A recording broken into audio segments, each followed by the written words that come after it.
Hi అండి, నమస్తే. Welcome to our channel.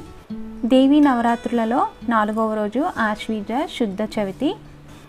ఈ రోజున అమ్మవారిని శ్రీ లలిత త్రిపుర సుందరి దేవి అలంకరణతో ఆరాధిస్తారు. ఈ రోజున అమ్మవారికి గారెలను నైవేద్యంగా పెడతారు. అయితే ఈ గారెలను కొన్ని ప్రాంతాల్లో తీపి గారెలు అంటే పాకం గారెలను, కొన్ని ప్రాంతాల్లో అల్లం గారెలను నైవేద్యంగా పెడతారు. నేను ఈ రోజున విజయవాడ కనకదుర్గ ఆలయంలో పెట్టే అల్లం గారెలను ఎలా ప్రిపేర్ చేసుకోవాలో చూపించబోతున్నాను. నేను ఇక్కడ చూపించిన గ్లాస్తో 2 గ్లాసుల మినపప్పు తీసుకున్నాను. ఆ మినపప్పును కడిగి నీళ్లు పోసి ఒక 4 గంటల పాటు నానబెట్టుకోవాలి.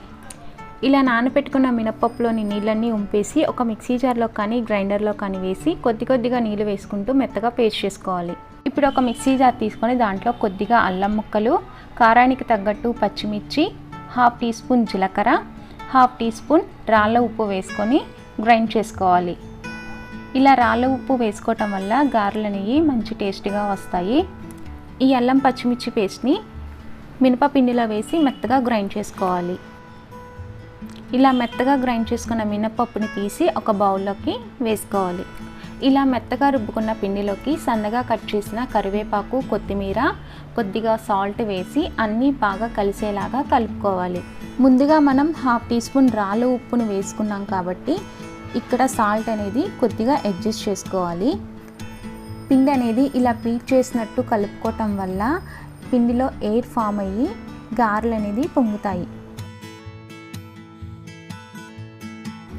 ఇలా పిండిని బాగా కలుపుకున్న తర్వాత చేతిని నీళ్ళతో తడుపుకొని కొంచెం పిండి ముద్ద తీసుకొని వేళ్ళ మీద ఒత్తుకుంటూ బొటని వేలుతో మధ్యలోకి హోల్ చేసుకొని వేడి నూనెలో వేసుకొని 2 వైపులా కాల్చుకోవాలి. ఇలా చేతితో వేసుకోవడం కష్టంగా అనిపిస్తే పాల ప్యాకెట్ కానీ లేదంటే ఏదైనా కవర్ని కానీ తీసుకొని తడి చేసి దాని మీదైనా వేసుకొని చేసుకోవచ్చు. ఇలాగ గారెలని ఒకవైపు కాలిన తర్వాత టర్న్ చేసుకొని రెండో వైపు కూడా కాల్చుకోవాలి. ఇక్కడ గారెలు చేసుకోవడానికి పాత మినపప్పు అయితేనే చాలా బాగుంటుంది. కొత్త మినపప్పుతో చేశారు అంటే ఆయిల్ అనేది ఎక్కువగా పీల్చేస్తుంది. అలా నూనె ఎక్కువగా పీల్చడం వలన 1-2 తినగానే ఎగుటులాగా అనిపించేసి మనకి గారెలు అనేది తినబుద్ధి కాదు. ఇలా గారెలన్నీ ప్రిపేర్ చేసుకున్న తర్వాత ఒక ప్లేట్లోకి తీసుకొని అమ్మవారికి నైవేద్యంగా పెట్టుకోవడమే.